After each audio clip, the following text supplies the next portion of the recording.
Hello, everyone. Happy New Year. First episode out of the gate. And we're going to talk a little bit about CEO mindset.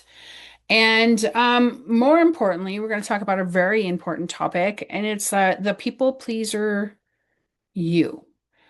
And I mean this with, it's very heartfelt when I say this, and I'm not trying to categorize male female preferences, but typically throughout history it has been shown that females are more people pleasers. I'm not saying males are not people pleasers. I'm just saying for the majority of our industry in house cleaning, not commercial carpet cleaning or any other stuff, and all the other things that are coming up in our industry, um, women are groomed and conditioned to be more people pleasers.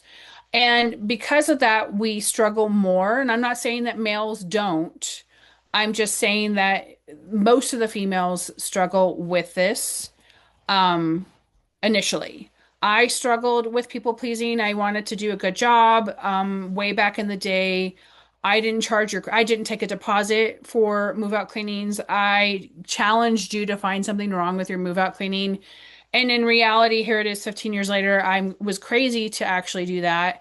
I could have eaten a lot more money than I did. And I actually used to have a 100% refund guarantee. And then I saw a period of time where I couldn't offer that anymore because 20 cleanings in a row were like, I'm not happy I found a hair over here or random. It was just random. So society has changed and the dictates of what the expectations are has changed a lot. Um, so I wanted to walk you through some very valid points on people pleasing, and so that you are aware when you are people pleasing, you can actually journal it or write down, or you'll start to notice when you pay attention on just spending 15 minutes a day makes microcosmic changes in your plan on where you're going and what you're doing. It just takes little teeny steps. I can't remember her name off the top of my head. Way back when I became an entrepreneur, she was explaining how little teeny baby steps always end up being bigger steps. So all you have to do is show up and be consistent. So this is just so that you're aware of people pleasing tendencies, especially in our industry. Um, so what this looks like in real life, I'm reading from my notes. Explaining pricing instead of pointing to it. So, walking clients through the math line by line. First of all, yawn. Most of us are not excited about the language of math unless it's math in your bank account. Um, so you don't have to explain line by line why you charge what you charge. Sometimes I still do because people forget that we're actually businesses. So in those instances, I believe it's still okay to actually do that. Got to practice what I preach. Um, and I tell people, I'm like, I spend 50 grand on advertisement. My labor is, hundreds of thousands of dollars. My payroll taxes is this. I cannot operate at someone who does not have the overhead, right? So, walking through clients through the math line by line, justifying why your rate is fair. Um, you don't have to justify why your rates are fair. Your cost is your cost. If you're paying all of your people $35 an hour, your cost is going to be more than someone who's paying minimum wage. I guarantee the ratio of turnover is going to be less on the $35 an hour side versus the minimum wage side, right? Um, Over explaining instead of letting the quote stand. When you are submitting a quote, don't and I know the first couple big ones are like, oh my gosh, this would just be awesome. This is going to be a game changer. But there isn't tweaking. The price is the price is the price. You'll hear me say it over and over again. The price doesn't change. Your cost of operating doesn't change. Your KPIs don't change.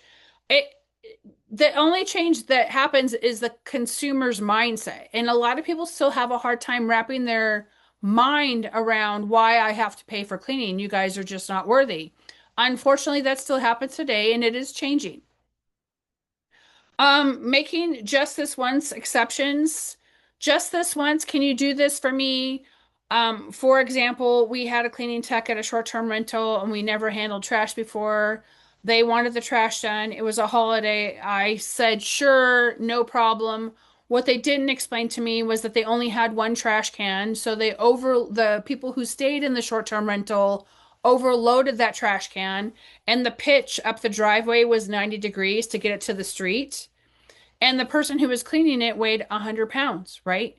So she was trying to push this trash can up to the street level. In addition, it wasn't just a trash can, it was 8 additional bags of trash that all weighed 50 to 60 pounds of trash, right? I totally get it. There was 20 people in the house. And for someone who's 100 pounds, that's really heavy. In addition, I didn't think that there would be more than a trash can full, right? I thought she might have 2 cans. She could have had three for a short-term rental that's 3,700 square feet. You would think they would have more than one can, but that was not the case. Um, so just this once exception, I ended up getting burned. The cleaning tech was upset. It was just like a bad deal all around. When if I had stuck with my protocol, I would have said, sure, we can do that for you for an additional fee. And then I could have sent somebody by who was more burlier, who could have pulled the trash can up and the trash can back. Oh, and to add insult to injury, the cleaning person actually had to take all the trash from the street back down to the garage because they have bears in this area and the trash people didn't come. Right? So there was that. Um, and then adding tasks verbally without updating the invoice. When you need to, if someone wants you to do something out of the scope of what you have agreed to do, you need to add it to the invoice and just say, sure, I'm happy to do that. We'll add that to your bill, blanket statement. And it's going to be whatever price it is. If it's an inconvenience for you, it should be a lot more. If it's a biohazard and it deals with mouse poop, it's going to be more. If it's a short-term rental and they don't use all the beds, there's no negotiation. The price is the price, right? There's only additional charges for being extra dirty or having a party or all that other stuff. Waiving fees to avoid tension is another way, just this once exception. Okay, I'll do it for you this one time, and then it becomes a problem, right? Then this person goes that knows that you'll bend. It's like going to mom and dad. Mom, mom, mom, mom, can you blah blah blah blah blah? Mom goes, no, don't do that. And then they go to dad, dad, dad, dad. It's just that whole dynamic. So, making sure that you're not doing just this once exceptions will keep things running smoothly. Adjusting the scope verbally. Um, this is a big one. So if you, especially if you have multiple layers to your business, if I say something and I forget to tell Susan and Susan forgets to tell Marty and Marty doesn't tell the cleaning tech and doesn't put it in the notes for the cleaner, that cleaner's going to do what she's been hired to do. That's the normal scope. And when you add something on there, then the customer goes, well, I spoke to Shannon and she said it would get done. And then Shannon speaks to Susan and Susan goes, well, Shannon didn't say anything. So just make sure that you are writing it in, taking the time, whether it's on your phone, at your laptop, on your iPad, whatever that is. And I would do everything in writing. I would not do anything verbally. So this is just a heads up on this email that we're adding on the refrigerator cleaning this time. It's going to be an additional $95. That's something to keep yourself out of the weeds, so to speak. Um, agreeing to add on rooms, laundry, or deep cleaning tasks mid-job. I've actually had this happen twice this year. I'm not understanding why people think it's okay to change the scope of the job. So then it became this whole dynamic of, well, we're not going to be able, if we just change the scope of this job, we can do that. I have a little room on the schedule. However, it's going to cost you this, and we're not going to be able to finish that. So that might be something that you consider not doing because it was frustrating for the cleaning tech. I had to send another person over there for them to finish on time. And it was a whole like messy thing, right? Um, so it needs to be discussed prior to the arrival of the cleaning tech or done where you send it over and you say, hey, Susan, can you work an extra 2 hours today? They want to have this done. And then and if they say no, say, I'm really sorry, Mrs. Smith, we'll have to catch it next time. Um, no written approval or updated pricing. Then again, that's a verbal thing. So put thing in an email or a text message, screenshot it, save it to their file, put it wherever you put your digital assets. And then make sure that your updated pricing is like, hey, I just need you to confirm this text message that it's okay to add on $95 to your bill for the refrigerator cleaning we're doing today. And they'll say, yes, I accept. And then that way it covers you. They can't say, well, I never approved it, right? Hoping that it balances out later. Nothing ever hopes. Hopium doesn't. Hopium, it's just that. It's just hope. You hope that it's going to be, I'm keeping my fingers crossed for you, right? So make sure that you're not handing out hopium because it's not a very good thing. You respond fast to avoid discomfort. And there's a lot. That's a big piece. So you're immediately replying to late night messages at 9 o'clock at night because Mrs. Smith has called and her 72 pillows were not put on the bed in the correct manner. And she called you 16 times at 9 p.m., yelling at you, calling you names because you did not answer the phone. That is over the top. That is unacceptable. And it won't be tolerated, at least in my business.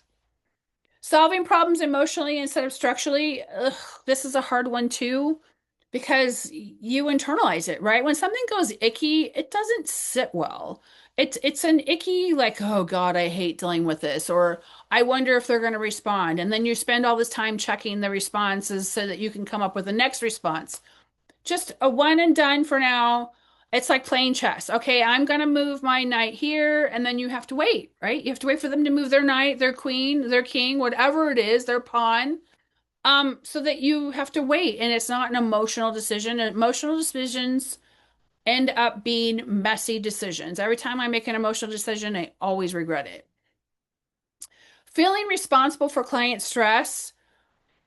This is a biggie, and this is also a red flag. So, when your clients are stressed out or touchy or high maintenance because of whatever is going wrong in their life, that's the wind. The wind's going wrong in their life. They're going to be mad at you.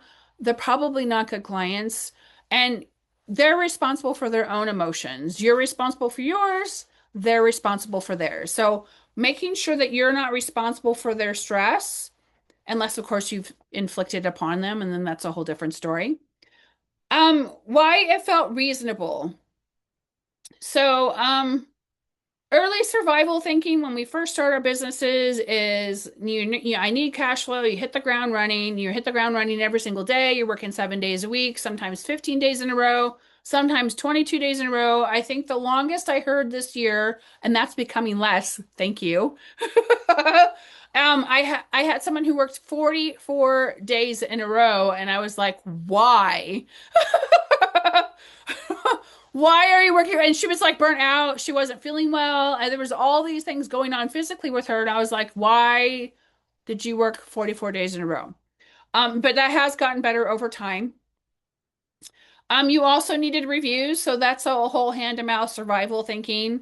I need to have reviews. I need to have reviews because it's a vicious cycle, right? The algorithm goes, the more reviews you have, the more you get spit out on top, the lesser in advertisement you need. You need less SEO. There's a whole bunch of strategy that goes behind that. And then early survival thinking is also you needed momentum, right? I got to do whatever I can do. I'm going to take whatever client I can get, and I'm going to keep my fingers crossed that they're going to pay me on time. And I'm not going to have to bicker with them because they felt that I made a mistake or I'm lesser than, so I don't deserve what we initially agreed on. Happens a lot. Desire to be seen as professional. So you want, I'm guilty of this. I know several people I can name, but I'm not going to. It's wanting to be easy to work with. I, for a long time, wanted to be easy to work with. I am not the easiest person to work with. Do I have smooth systems so that things can run smoothly? Yes. Do things go wrong occasionally? Yes. But for the most part, I'm just like any other business. I don't need to be seen as easy to work with, and I don't care. Right? Because not everybody is your client. So make sure that you are not categorizing yourself in that. And avoiding labels like difficult or rigid. Let's be honest. There's going to be people who are difficult. There are people who are rigid. We still have one client. If you touch his little office area. He's partially blind. He cannot see, and if you, even though there's a ton of dust on the desk, they're not allowed to touch it. And every once in a while we do because it just gets over the top. And if it's not back in the same spot, and I guess he can tell, um, he gets upset. And I have to explain to the clean tech, I'm like, he cannot see. He's looking to have something in the same spot every time. And he can tell if it's not in the same spot because he knows how much the distance is. Excuse me. Choosing short-term peace over long-term clarity. So, avoiding conflict. It's okay, we'll take care of it for you this time. It's okay, it's okay, it's okay. When in reality, that person has canceled 9 times out of the 12 they were scheduled or the 14. They've been late in paying every single time. They've had a complaint every single time. That's avoidance, right? So you come to a point where how much space is this person taking up in my head, right? Um, Mistaking silence for resolution, so they don't respond, and you're like, it's all good, right? Um, there's always that one last olive branch that you should do when it comes to silence. Um, I still go by the adage, no news is good news. And I can't tell you how many times I've come into Costco and they've fully screamed at me in front of my kids in the cart. This is when they were little. Because they were upset. I'm like, my door's always open. You can call me. Right? So then there's hidden costs to being a people pleaser, right? There's resentment. And resentment usually comes when you start to grow a little bit. You took on a house for $75. You were totally excited that Mrs. Smith was there. For the most part, she's been a pretty easy peasy person. But then you got a client that paid $95 and then one more client doing the same size, same scope for $150. Then you start to do the math, right? So then that can cause resentment. The cleaning techs, especially if they talk amongst themselves and you're not doing pay for performance, well, why does Susan get paid $35 an hour and I'm only making $17 an hour? That's resentment, right? So you need to sit down with them and explain how you can make the $35. You can explain to the client that you're a legacy client, you still need to have a price increase, regardless if you're at $75, $95, or $150. Then you start to feel taken advantage of. This is being taken advantage of still happens to this day for me. Don't let it happen to you. I'm a very generous and very transparent person. And I think sometimes people take advantage of that. So I've had to put in parameters of like, I'm happy to chat with you for 15 minutes. After 15 minutes, if you require more time, I'm going to have to send you a payment link. And it's because I would have people want to talk to me 1 hour, 2 hours for, which is great. I love chatting, but then I get nothing done. And those are billable hours. It's just like with cleaning, right?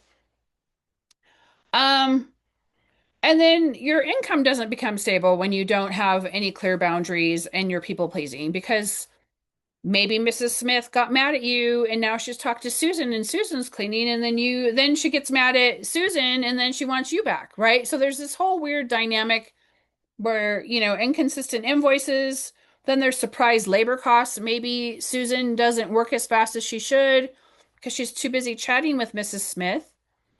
And then the house, you have 3 hours of labor in the house, and Susan has 3.5 hours of labor, and you're like, so why do you have 3.5 hours of labor in that house? I only have it for three. And she'll say, well, I gave Mrs. Smith an oven cleaning or a refrigerator. I gave her a quick refrigerator cleaning. And then you go, well, that wasn't approved at the office. So all of those little dings add up over time, and you can actually bankrupt yourself if you're not careful. Underpricing disguised as kindness. I saw a post today in my local Facebook group, and this gentleman is getting into cleaning, and he is steaming showers for $30 an hour. And I said, I hope that you're charging for that. And he's like, well, I'm just catering to the senior crowd, and I think this is fair. I think that's great. When you're ready to discuss pricing further and you're ready to step out of that, I'm always happy to answer pricing questions, is what I said. I go, it looks fantastic. I'm not going to sit here and lecture him. He's going to do what he's going to do. And when he's ready to make that change, he'll reach out. So that's a prime example of underpricing for kindness. He's catering to a certain demographic. They know that they have limited income.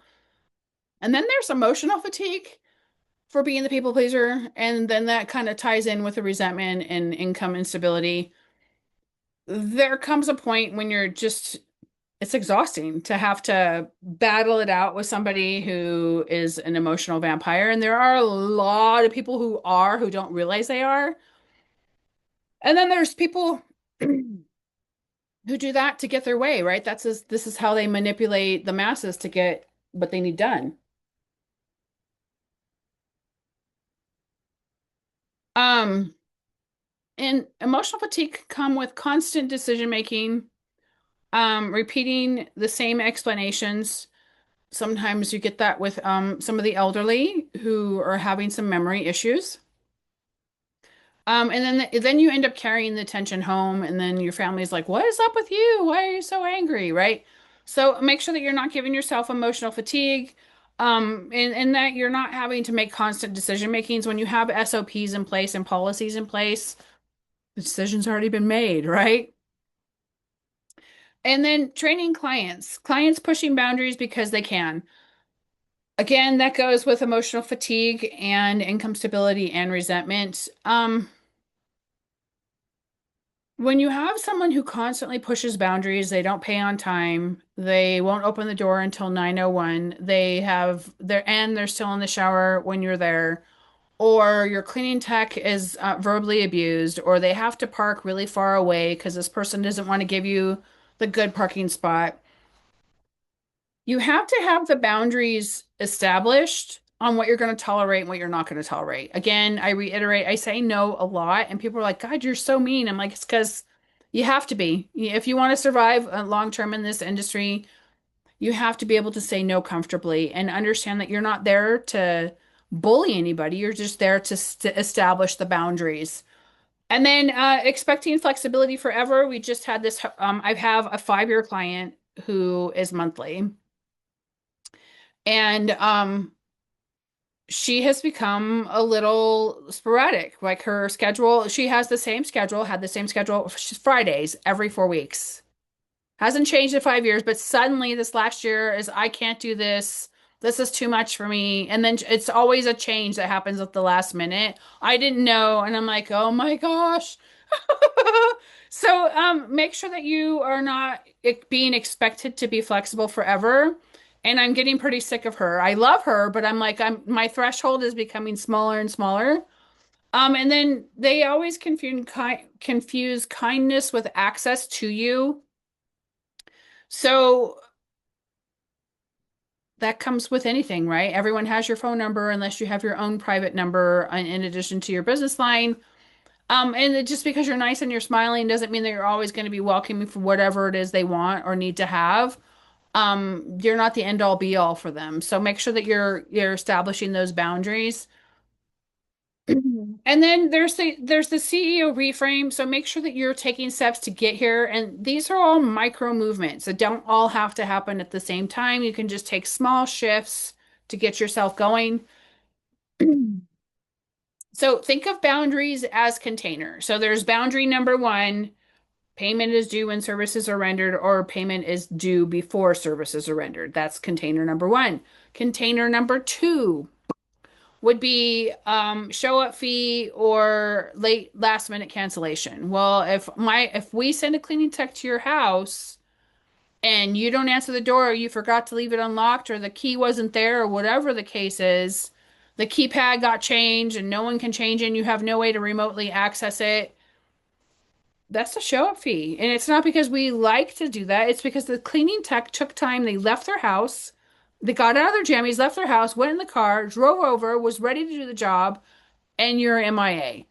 So make sure that you're taking small little boundaries containers and that you're deciding what those are. Another boundary container is an add-on, right? Scope creep. Hey, can you do this for me? That's a container. No, I'm really sorry. You'll need to call the office to add that onto the bill. And then the office will put it in the thing and then send over the information. And so it's covered on all ends so that you can get paid, right? Um, so those are the containers some of the containers you would need just to get you started. And then they create, when you have these containers that are fixed, it creates a predictable experience. It could be an experiment, I guess. And that way it's just predictable. They know that if Shannon showed up, Shannon's gonna do the master bath first because I like to eat in the kitchen while she's there. And then she's going to move over to the full bath, and then she's going to bang out the other three bedrooms, and then she's going to do the bottom level. It's going to take her 2 hours and 27 minutes. It does it every time.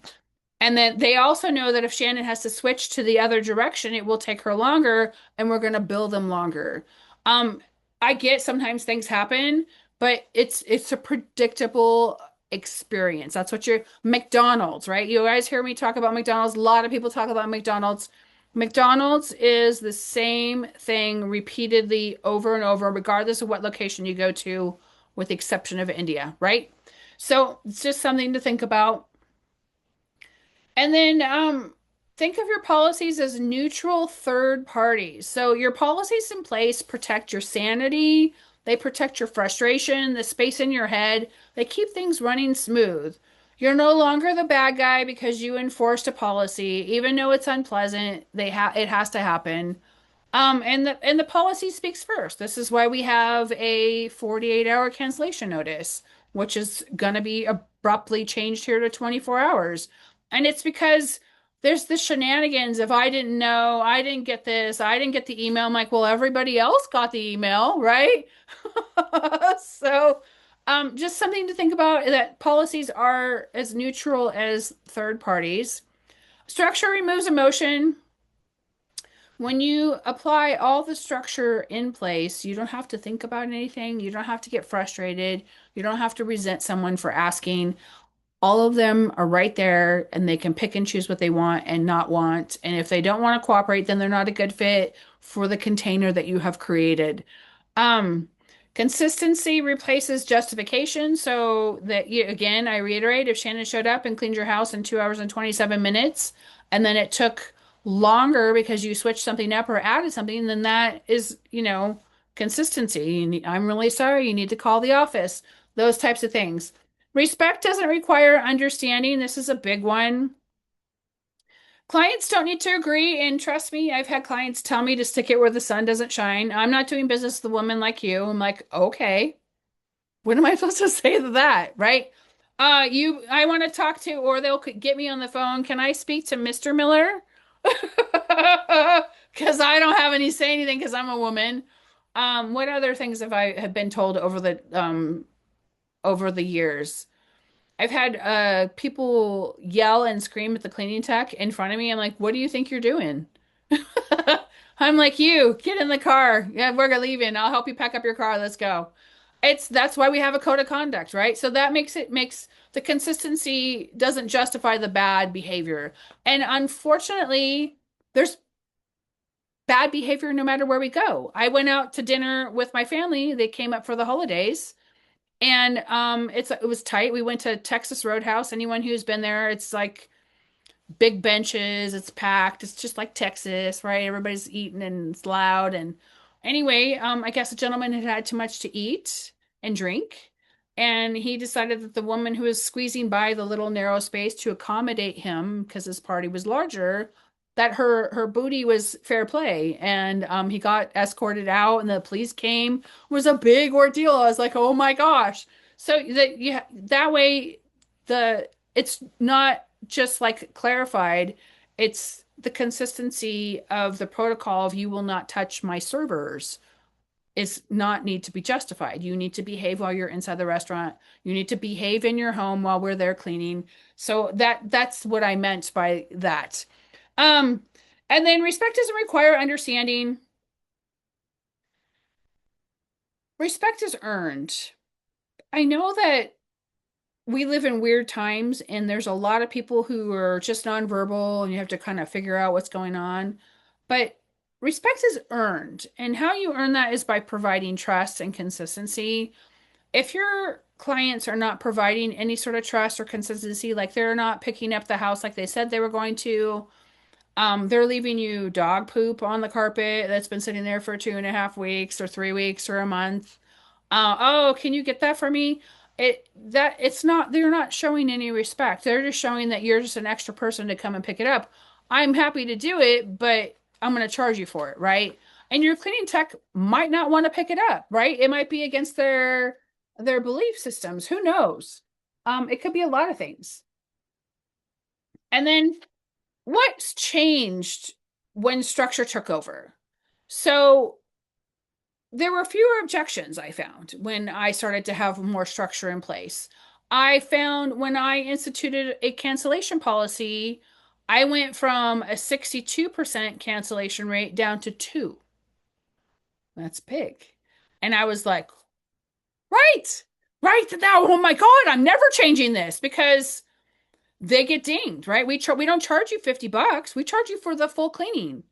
Not because we like to do so, but because the cleaning tech still deserves to be paid. So when they cancel, it needs to be an actual emergency.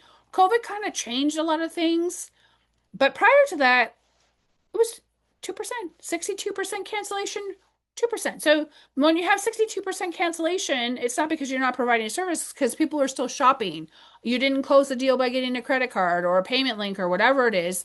And there's attrition and all the stuff that goes along with being on someone's schedule. So you get fewer objections when you have structures in place. You're able to make faster decisions because you can look for the bump in the line that didn't happen, right? The bump caused the friction, so you need to fix the friction. And then you can provide clear expectations for both the cleaning tech and both the customer. So that makes it really nice as well. And then policies become answered questions. So then everyone knows that there's a 24-hour cancellation fee. There is a show up fee. There is a lockout fee. And the reason why is not because I want to go ding everybody, is because these are situations that come up a lot that need to be addressed, right? Fewer, can you just do this for me? Can you pick up the dog poop? I'm sorry, I just couldn't pick it up. It was there for 4 weeks, that type of thing. Less back and forth with the customer. They know after a while, they know they're going to get a price increase, and they're going to know if they need something added on, they need to call the office, right? And then there's less emotional labor, and it's less taxing on you up here. And that is golden. Less time to have to think about that, more time to think about other ways, other revenue streams, those types of things. That's just awesome.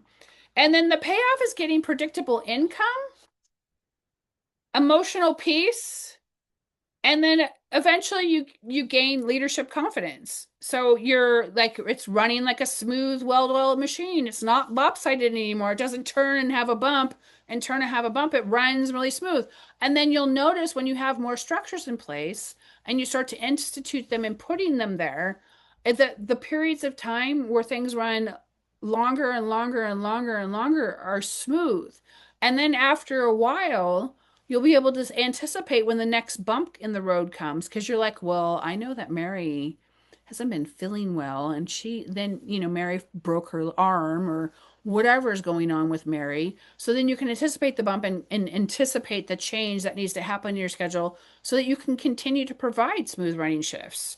And that is the beginning of the people pleasing for the CEO mind shift. I look forward to your questions. You guys take care.